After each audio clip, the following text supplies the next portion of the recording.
Balik makapuso sa GMA Regional TV Live. Naghisgot ang tag pagkaon nga kining inato lang yun.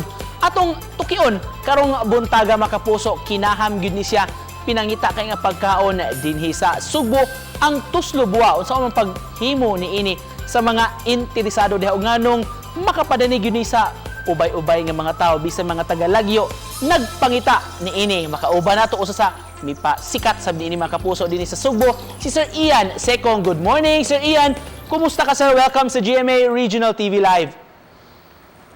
May buntag mga kapuso.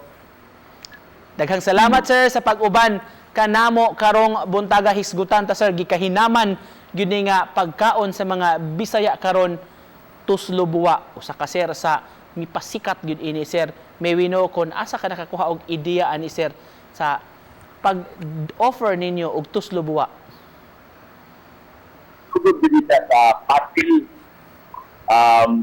Kanang culture na dito sa Patil unya sa kanang magsigit ang pangungkra dito hapit lang tag kaon sa tuslobua inana so moto niya purag ang mga tao mahadlok ko adto kay dili kasuway so naka una-una ko nga daan ako sa mainstream market unya akong i-innovate ang iyahang style sa pagluto ba. Unsa di ingredients sa tuslobua Sir Ian?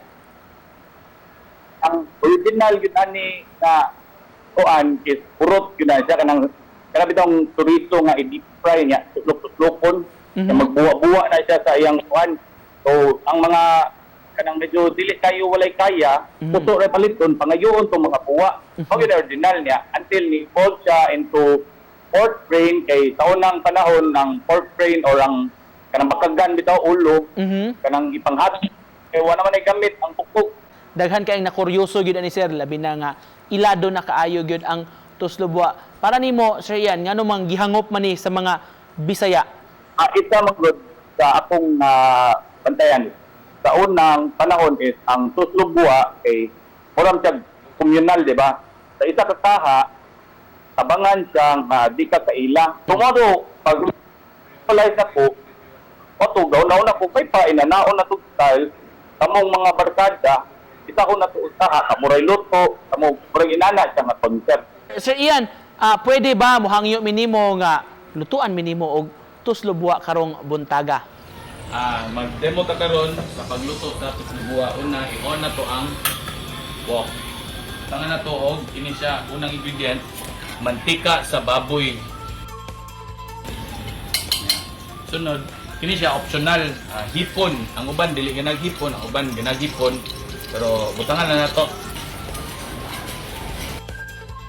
Onion.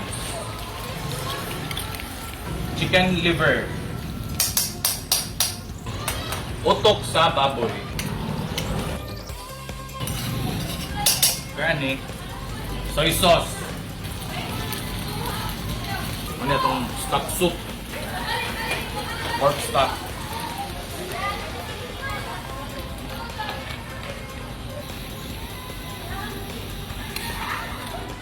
Pwede na ibutang ang roasted garlic.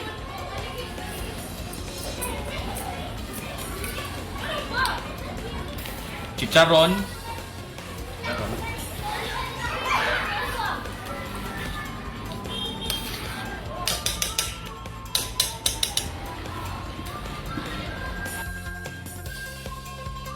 Pwede na tamo kuha. Puso. I-open. Kag half slice. Swipe lang nimo. Init.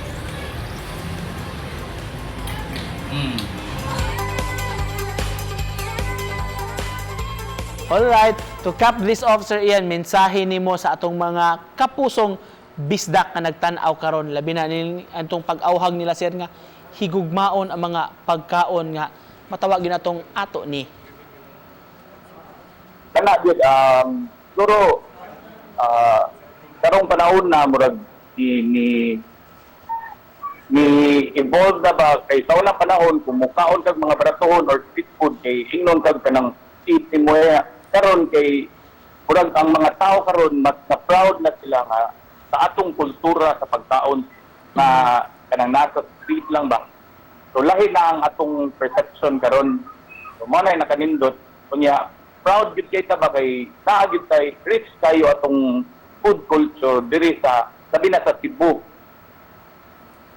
Tinuod, sir. Nga angayan gyud natong ikapasigarbo gining ug unsay naa nato. Alright, and with that, sir, magpasalamat mig dako sa imong pag-uban kanamo karong buntaga ug pagpaambit sa sikreto sa lamian kayong tuslo buwa mga kapuso si Sir Ian Secong. Salamat, sir.